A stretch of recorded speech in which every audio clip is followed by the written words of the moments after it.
Hello everyone, good morning. ఈరోజైతే మనం evening పిల్లలకి స్నాక్స్గా అయితే చక్కగా మినపప్పు పునుగులు తయారు చేసుకుందామండి. చాలా ఈజీ అండి.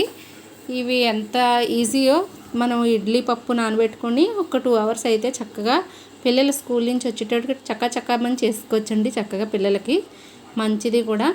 ఈవినింగ్ టైం అయ్యేటడికి పిల్లలకి బజ్జీలు అవి అడుగుతారు కదా.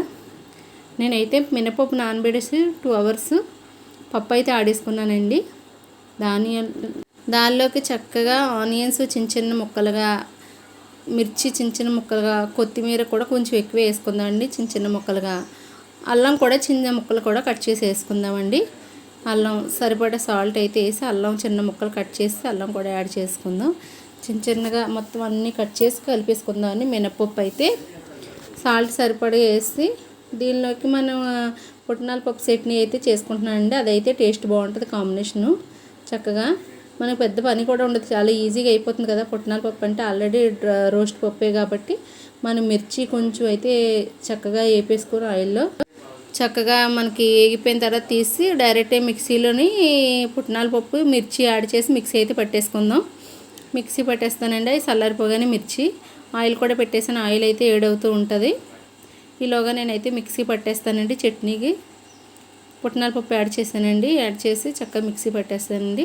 పోపు అయితే పెట్టేసుకుందాం. మిక్సీ పట్టేసాను కదా, తాలింపు పెట్టేసుకుందామండి. చక్కగా ఆవాలు, జీలకర్ర, పచ్చెనపప్పు, కరివేపాకు, ఒక మిర్చి వేసి పోపు అయితే పెట్టేసుకుందామండి.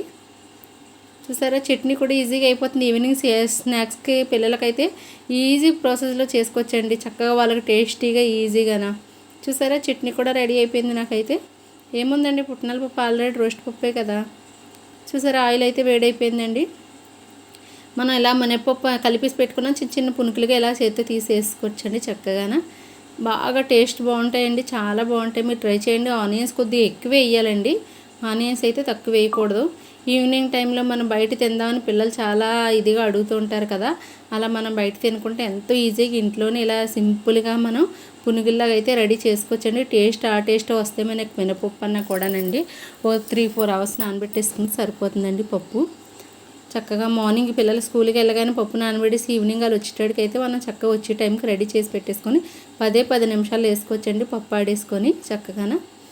చూసారా, ఒక వాయి అయితే వేసి తీసేసాను కదా, అలాగే అన్నీ వేసేసుకుందామండి. చాలా ఈజీ కూడా, పిల్లలకి టేస్టీగా ఉంటుందండి. నచ్చితే ఒక లైక్ చేయండి. మీకు ఈ వీడియో చూసేటప్పుడు వీడియో చూస్తే ఒక లైక్ చేసి కొత్తగా చూసేవాళ్ళు సబ్స్క్రైబ్ చేయండి, సపోర్ట్ చేయండి.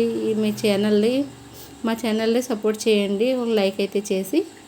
అయిపోయింది కదా, చూసారా ఎంతో ఈజీగా టేస్టీగా మినపప్పు పునుగులు. చాలా ఈజీ అండి. ఉల్లి బోండాల్లో వస్తే కానీ ఆ టేస్ట్ వేరు, ఈ పునుగులు వేరండి. బాగా మెత్తగా అడియాలి పప్పు అయితే అండి. బోండాలకైతే మెత్తగా ఆడరు, మనకి దీనికి మెత్తగా ఆడేసుకోవాలి పప్పు అయితే. చూసారా, క్రిస్పీగా క్రంచిగా చాలా బాగుంటాయండి. చూసారా, ఎంతో టేస్టీగా మినపప్పు పునుగులు రెడీ అయిపోయండి. నచ్చితే ఒక లైక్ చేయండి, సబ్స్క్రైబ్ చేయండి. Okay friends, bye. కొత్తగా చూసేవాళ్ళు సబ్స్క్రైబ్ చేయడం మర్చిపోవద్దు, షేర్ చేయండి.